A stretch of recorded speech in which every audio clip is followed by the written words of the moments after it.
Hello everyone, welcome to the class, and this is me Ankita Kabra.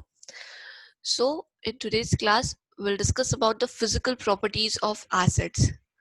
Okay, methods of preparations already पढ़ चुके हैं. There are a number of preparations from which we can prepare carboxylic acid. Now we are going to study physical properties of acid, their boiling point, their solubility. Okay, what are the effects, like chemical properties we are going to study. Okay, what are the effects of substituents on the acidity, all these things. Okay, so let's get started. Now whenever we study physical properties, the first thing is we have to study the nature. What is the nature of carboxylic acid? Okay, whether it is solid, liquid, gas. Okay, what are their odors, like whether it is very pleasant odors or having unpleasant odors, all these things. Okay, so if we talk about aliphatic carboxylic acid, they are colorless liquid. Okay, they are colorless liquid at room temperature and they have unpleasant odors. उनका odor कैसा होता है? उनका odor unpleasant होता है. Okay.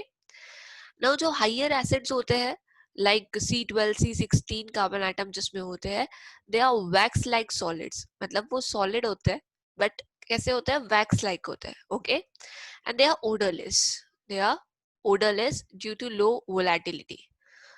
So nature, odor, aliphatic carboxylic acid, lower aliphatic carboxylic acid, they are colorless liquid.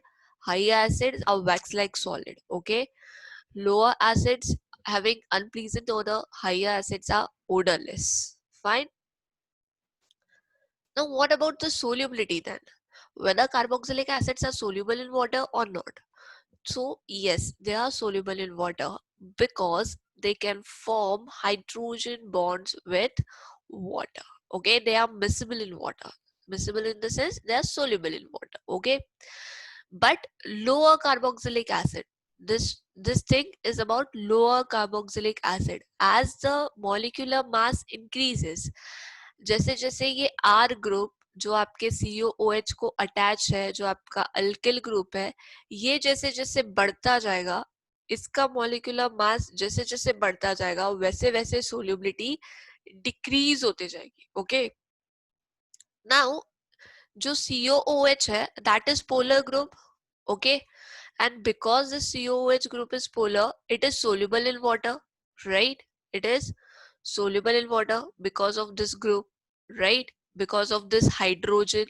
Okay, now अगर ये soluble है, जो आपकी solubility है कार्बोक्सिलिक एसिड जो आपका पानी में soluble है, that is only because of this group. Okay, because जो R group है वो तो नॉन पोलर ग्रुप है ना, वो तो मिसिबल होगा नहीं, ये तो हाइड्रोफोबिक पार्ट है. तो जैसे जैसे ये बढ़ेगा, जैसे जैसे कार्बन चेन बढ़ेगी वैसे वैसे सोलिबिलिटी डिक्रीज होगी. तो ये चीज याद रखिएगा. ओके, अगर यहाँ पे छोटा ग्रुप है 2 कार्बन 3 कार्बन 4 कार्बन का तो वो सोल्यूबल हो जाएगा, but about 5 carbon it is quite difficult to make it soluble in water. Okay, ये देखो, ये आपका in the figure you can see that ये आपका कार्बोक्सिलिक एसिड है RCOOH, राइट.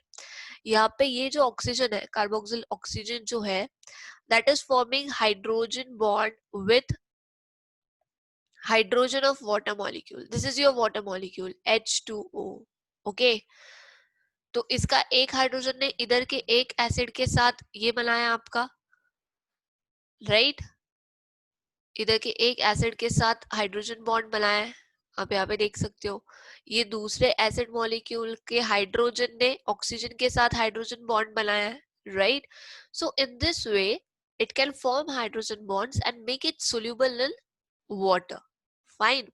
तो जो हाइयर कार्बोक्सिलिक एसिड होते हैं विच आर पार्शियली इनसोल्यूबल और which are like we can say it is insoluble, we can't say partially, it is insoluble in water due to hydrophobic interaction. किसका? Alkyl group का. ये जो R group है इसका. this is not water soluble. okay, this is not water soluble. ये जो OH group है this is your polar group, this carboxyl group is your polar group, और जो सोल्यूबिलिटी है that is because of this group. Okay, तो ये अगर इसको अल्किल ग्रुप अटैच्ड है और वो छोटा अल्किल ग्रुप है तो वो उसको सोल्यूबल कर देगा, लेकिन वो अगर बड़ा है तो वो उसको सोल्यूबल नहीं करेगा. Fine. And if we talk about aromatic carboxylic acid, about their solubility, तो they are partially soluble. Okay, aromatic carboxylic acid इतने सोल्यूबल नहीं होते, fine, but they are soluble in organic solvent like alcohol, ether, carbon tetrachloride. Okay, they are soluble in organic solvents, but they are not soluble in water. Fine. So solubility आपको याद रखनी है, whether acids are soluble in water or not, and if they are soluble, so what are the reason? Okay, and which acids are soluble, lower acids or higher acids? Okay, तो एक चीज याद रखना, जैसे जैसे मास बढ़ेगा वैसे वैसे सोल्युबिलिटी डिक्रीज होगी. जैसे जैसे अल्किल ग्रुप बढ़ता जाएगा, जैसे जैसे मॉलिक्यूलर मास बढ़ता जाएगा, solubility will decrease. Next is boiling point. Now carboxylic acids जो है, they have strong hydrogen bonding between the molecules. Okay, ये आपके दो एसिड मॉलिक्यूल है, RCOOH and this is RCOOH, and you can सी एक acid molecule का hydrogen is forming hydrogen bond with the oxygen of another acid molecule, right?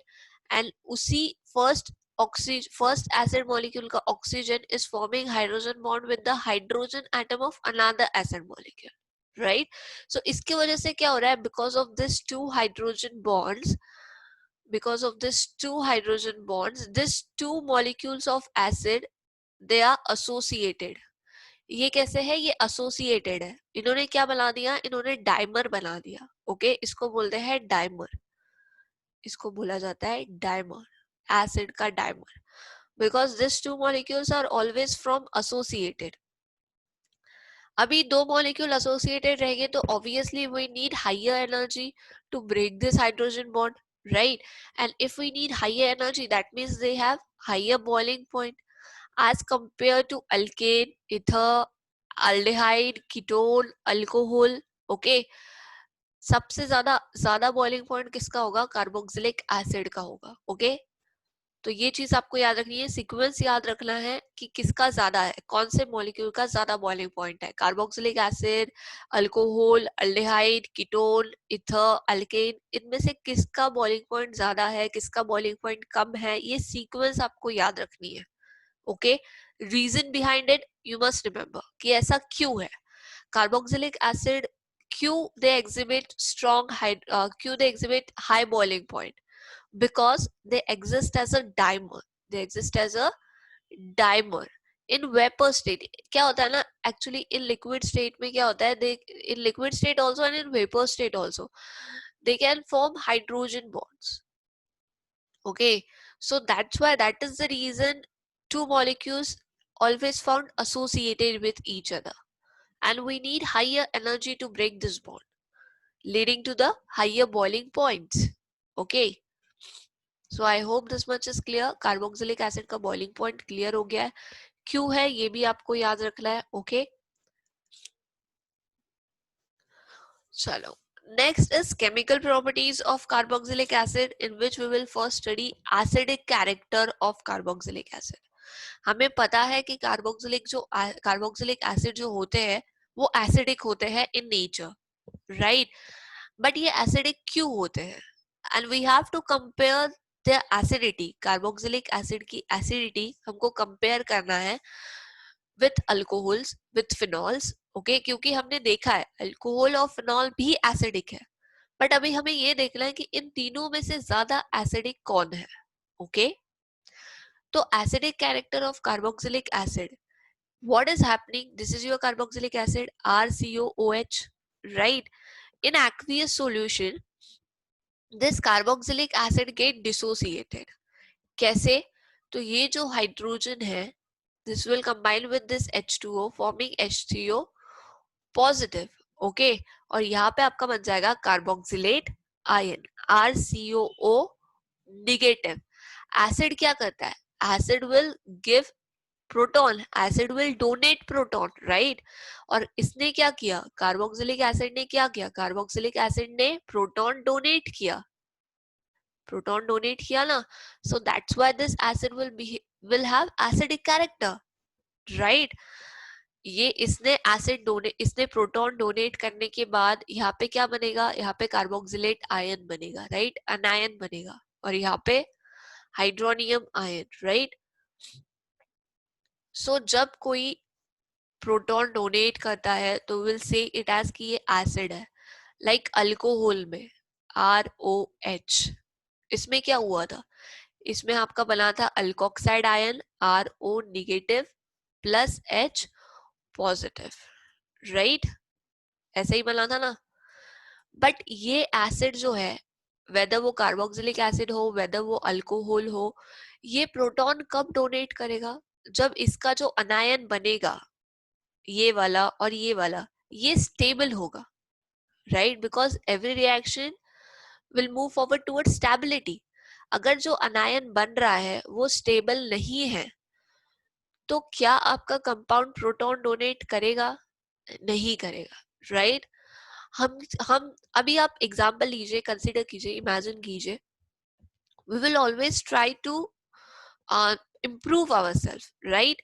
हम नई opportunities देखते हैं, ओके अगर कंसिडर आप कहीं पे जॉब कर रहे हैं और आपको एक अच्छी जॉब ऑफर आई है, ठीक है, जहाँ पे आपको अच्छी पेमेंट है, फाइन, अच्छा वर्क है, अच्छा एटमोसफियर है, तो आप क्या करोगे, you will move to the job, right, आप मूव कर जाओगे। लेकिन ऐसा नहीं है तो आप क्या मूव करोगे, नहीं करोगे। तो वही चीज है, जो कार्बोक्सिलिक एसिड है, अगर वो प्रोटॉन डोनेट करने के बाद एक स्टेबल अनायन बनाता है तो रिएक्शन फॉरवर्ड डायरेक्शन में जाएगी, अदरवाइज नहीं जाएगी, फाइन। सो तभी that will consider as acidic. Now यहाँ पे जो कार्बोक्सिलेट आयन बना, it is a stable, okay, it is stabilize by resonance. ये किससे स्टेबलाइज हुआ है, रेजोनेंस से। In case of alkoxide, alkoxide में कोई रेजोनेटिंग स्ट्रक्चर्स देखे हमने, नहीं देखे, राइट।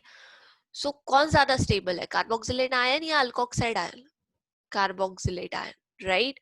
तो कौन ज्यादा एसिडिक हुआ, कार्बोक्सिलिक एसिड या फिर अल्कोहल, कार्बोक्सिलिक एसिड, राइट। सो अभी यहाँ पे देखो, RCOOH H2O, H चला गया तो ये बन गया आपका RCOO निगेटिव, राइट। अभी how it is resonance stabilize, तो यहाँ पे डबल बॉन्ड ऑक्सीजन है, यहाँ पे single bond oxygen, and this is your negative charge, okay. तो ये निगेटिव चार्ज यहाँ पे आएगा सो दैट कि ये कार्बन और ऑक्सीजन में डबल बॉन्ड बन जाए। तो ये देखो, ये यहाँ पे डबल बॉन्ड बन गया, राइट। और जैसे ही यहाँ पे डबल बॉन्ड बनेगा, ये डबल बॉन्ड ऑक्सीजन पे शिफ्ट हो जाएगा और ऑक्सीजन पे निगेटिव चार्ज आ जाएगा, राइट। फिर से ये यहाँ पर और ये यहाँ पे, मतलब फिर से आपको ये वाला स्ट्रक्चर मिल गया, है ना। So this is two equivalent resonating structures of carboxylate ion, okay. And now if the resonance hybrid if we are talking about, तो ये जो है, ये है आपका resonance hybrid, okay, with negative charge, क्योंकि यहाँ पे निगेटिव चार्ज सर्कुलेट हो रहा है तो यहाँ पे हम निगेटिव लिखेंगे, फाइन। बट एक चीज याद रखिएगा, यहाँ पे जो निगेटिव चार्ज है ना, it is on more negative, more electronegative oxygen atom and not on carbon atom, fine. जब हम फिनॉल की बात कर रहे थे, जब हम फिनॉक्साइड आयन की बात कर रहे थे, तो वहां पे जो रेजोनेटिंग स्ट्रक्चर्स थे they are non equivalent, but ये जो दो रेजोनेटिंग स्ट्रक्चर्स है they are equivalent, okay, they are equivalent resonating structure. In case of phenoxide they are non equivalent, क्योंकि वहां पे जो निगेटिव चार्ज था वहां पे चार्ज सेपरेशन था, राइट, यहाँ पे ऐसा कुछ नहीं है, फाइन। और चार्ज सेपरेशन नहीं भी था तो वहां पे जो निगेटिव चार्ज था वो कार्बन एटम पे भी मतलब डिसलोकेशन डिलोकेट हो रहा था, ओके, यहाँ पे वो चीज नहीं है, fine. Now comparing acidity of acids and phenol, carboxylic acids and phenol, which one is more acidic, right? But ये comparison करने के पहले the strength of acids, मतलब वो कितना ज्यादा acidic है, इसकी वैल्यू जब हम देखते हैं तो we give that in pKa, जैसे pH होता है ना, वैसे होता है pKa, और pKa क्या होता है, pKa is minus logarithm of Ka to the base 10, to the base 10. This is your pKa. pH होता है ना, minus logarithm of hydrogen ion concentration, right? तो उसी तरीके से pKa होता है, and where K is dissociation constant, acid dissociation constant. So this is how the strength of carboxylic acid is given. Fine. Now what is pKa? pKa is inversely proportional to the acidity. मतलब अगर pKa की value कम है, if the value of pKa is lesser, stronger is the acid. Acid उतना ही ज्यादा strong है. Okay लेकिन अगर pKa की वैल्यू ज्यादा है तो एसिड वीक है. ये चीज आपको पता होनी चाहिए. दे आर इनवर्स रिलेशन है दोनों के बीच में. ओके लेकिन Ka का देयर इज डायरेक्ट रिलेशन. अगर Ka की, if we talk about dissociation constant, अगर Ka की वैल्यू ज्यादा है तो एसिड स्ट्रॉन्ग है, अगर Ka की वैल्यू कम है तो एसिड वीक है. ओके तो एसिड का there is direct relation of Ka and there is inverse relation of pKa. ठीक है तो कभी कभी क्वेश्चन आ जाता है, आपको दिया होगा कि which of the following is a strongest acid, और ऑप्शन में pKa की वैल्यूज दी होगी, स्ट्रक्चर भी दिया होगा और साथ में pKa की वैल्यू दी होगी. तो on the basis of that value you can determine कि which acid is the strongest acid. Okay relation याद रखना, pKa inverse, Ka direct. Okay so now अभी हम देखते हैं, कंपेयर करते हैं the acidity between acids and phenol. Okay तो देखो कार्बोक्सिलिक एसिड का जो बेस बना after losing proton, that is carboxylate ion, जो स्टेबल हुआ बाय रेजोनेटिंग स्ट्रक्चर, है ना. और दोनों रेजोनेटिंग स्ट्रक्चर कैसे थे? इक्विवेलेंट थे. ओके जो निगेटिव चार्ज था it is on more electronegative oxygen atom, देखा ही है हमने, राइट. बट फिनॉक्साइड के केस में क्या हुआ था, जब हमने फिनॉक्साइड के रेजोनेटिंग स्ट्रक्चर्स पढ़े थे इन अल्कोहल फिनॉल वाले यूनिट में, तो हमने देखा था कि ये आपका फिनॉक्साइड है, राइट. ये यहाँ पे आएगा और ये यहाँ पे आएगा. तो जो सेकेंड रेजोनेटिंग स्ट्रक्चर था उसमें निगेटिव चार्ज कहाँ पे आया था? कार्बन पे आया था, राइट. यहाँ पे आया था ना निगेटिव चार्ज. तो इस वाले केस में this is non equivalent resonating structure. Okay so that's why the resonating structure of phenoxide ion are not that stable that of carboxylate ion. क्योंकि कार्बोक्सिलेट आयन में क्या हो रहा है, कार्बोक्सिलेट आयन में जो निगेटिव चार्ज है वो सिर्फ ऑक्सीजन पे है ना, और ऑक्सीजन बहुत ज्यादा इलेक्ट्रोनेगेटिव है देन कार्बन. तो इसीलिए ये वाला स्ट्रक्चर ज्यादा स्टेबल है then phenoxide. So that's why acids are more, carboxylic acids are more acidic than phenols. I hope this much is clear. Okay. Now, what are the effect of substituents then? आपके acid को substituents भी तो attach हो सकते हैं ना. आपका जो R ग्रुप है, जो आपका COOH ग्रुप है, right, acidity is because of this COOH group. What about this alkyl group? What about this aromatic group which is attached to this RCOH group? इसका भी तो कोई इफेक्ट होगा ना आपके एसिडिटी पे, right. If this group is electron withdrawing group और electron donating group, तो इसके क्या इफेक्ट्स होंगे? तो अगर ये ग्रुप इलेक्ट्रॉन विड्रॉइंग ग्रुप है, ओके, इलेक्ट्रॉन विड्रॉइंग ग्रुप है, विड्रॉइंग ग्रुप है मतलब क्या कर रहा है, this will withdraw electron from this carboxylate group, right. अभी इसने इलेक्ट्रॉन विड्रॉ किया, मतलब इसने क्या विड्रॉ किया, इसने निगेटिव चार्ज विड्रॉ किया, इसने निगेटिव चार्ज अपने तरफ खींचा, और वैसे ही यहाँ पे निगेटिव चार्ज का डिलोकलाइजेशन है ना. तो इसके वजह से क्या होगा, इसके वजह से स्टेबिलिटी और बढ़ेगी, किसकी, कार्बोक्सिलेट आयन की. यहाँ पे निगेटिव चार्ज अगर इलेक्ट्रॉन विड्रॉइंग ग्रुप अपने तरफ खींचेगा तो यहाँ पे ज्यादा स्टेबिलिटी बढ़ेगी. ओके और अगर स्टेबिलिटी बढ़ती है तो एसिड की स्ट्रेंथ भी बढ़ेगी और एसिडिटी इंक्रीज होगी. ठीक है, so electron withdrawing group increase the acidity of carboxylic acid. Fine. By stabilising the conjugate base. Conjugate base कौन सा है, कार्बोक्सिलेट आयन. ओके क्योंकि ये फिर निगेटिव चार्ज फिर डीलोकलाइज होगा इस ग्रुप में भी, फिर वो इस ग्रुप में भी डिलोकलाइज्ड होगा. दैट्स व्हाई एसिडिटी बढ़ेगी, स्टेबिलिटी बढ़ेगी. लेकिन अगर वही इलेक्ट्रॉन डोनेटिंग ग्रुप है, इलेक्ट्रॉन डोनेटिंग है तो ये इलेक्ट्रॉन डोनेट कर रहा है किसको, कार्बोक्सिलेट ग्रुप को, राइट. यहाँ पे ऑलरेडी निगेटिव चार्ज है, अभी ये निगेटिव चार्ज और बढ़ जाएगा, राइट, क्योंकि ये electron donating group electron donate कर रहा है, तो ये निगेटिव चार्ज तो और बढ़ गया, ऑलरेडी था अभी और बढ़ गया, तो वो क्या हो गया, वो डीस्टेबल हो गया. अगर डीस्टेबल हो गया दैट मीन्स स्ट्रेंथ डिक्रीज हो गई, राइट, एसिडिटी डिक्रीज हो गई. So this is the reason, this is the things which you have to remember. What are the effects of substituent? Electron withdrawing group acidity बढ़ाता है, okay, increase करता है, और electron donating group acidity decrease करता है, destable करता है, किसको, conjugate base को. Fine. Now, what if electronegative groups are attached to your compound, to your carboxylic acid, okay. अभी देखिए यहाँ पे pKa की वैल्यूज दी गई है, तो देखो जैसे जैसे pKa की वैल्यू डिक्रीज हो रही है वैसे वैसे एसिड स्ट्रॉन्ग होता जा रहा है, राइट, एरो देख रहे हो आप लोग, एसिड स्ट्रॉन्ग होता जा रहा है जैसे जैसे pKa की वैल्यू डिक्रीज हो रही है. Fine. So this is your acidic group, acetic acid, methyl group है, इलेक्ट्रॉन डोनेटिंग ग्रुप है, राइट. इलेक्ट्रॉन डोनेटिंग ग्रुप रहेगा तो एसिडिटी कम रहेगी, अभी हमने पढ़ा है ना.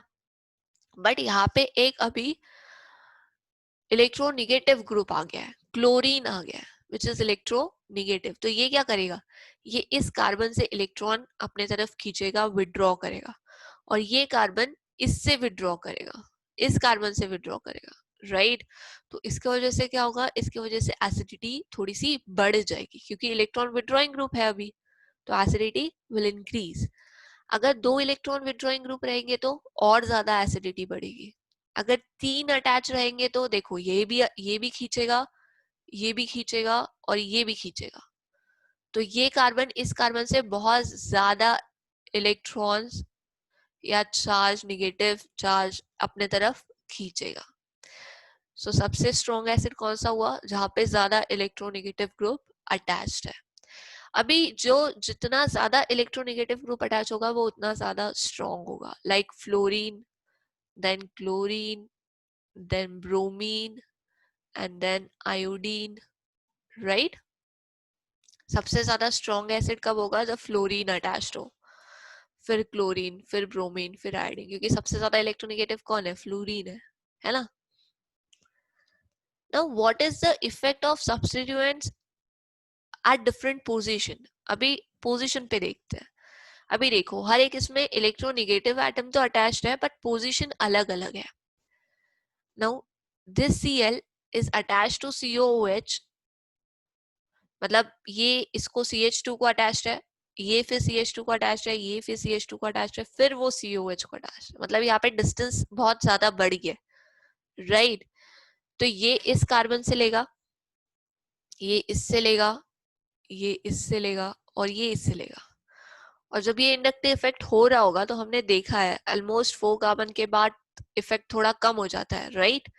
तो वही चीज यहाँ पे होगी, इसीलिए ये थोड़ा वीक एसिड है, ठीक है. लेकिन जैसे ही इलेक्ट्रोनिगेटिव एटम आपके कार्बोक्सिलिक ग्रुप के पास में होगा वैसे ही एसिडिटी बढ़ेगी, क्योंकि फिर ये कार्बन, ये क्लोरीन एटम इस कार्बन से लेगा, ये कार्बन इससे लेगा, ये इससे लेगा.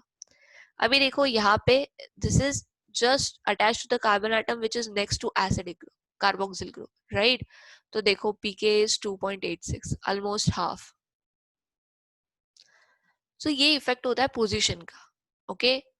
अगर आपका इलेक्ट्रोनेगेटिव ग्रुप आपके कार्बोक्सिलिक ग्रुप के बहुत पास में है तो that is the most stronger acid, okay.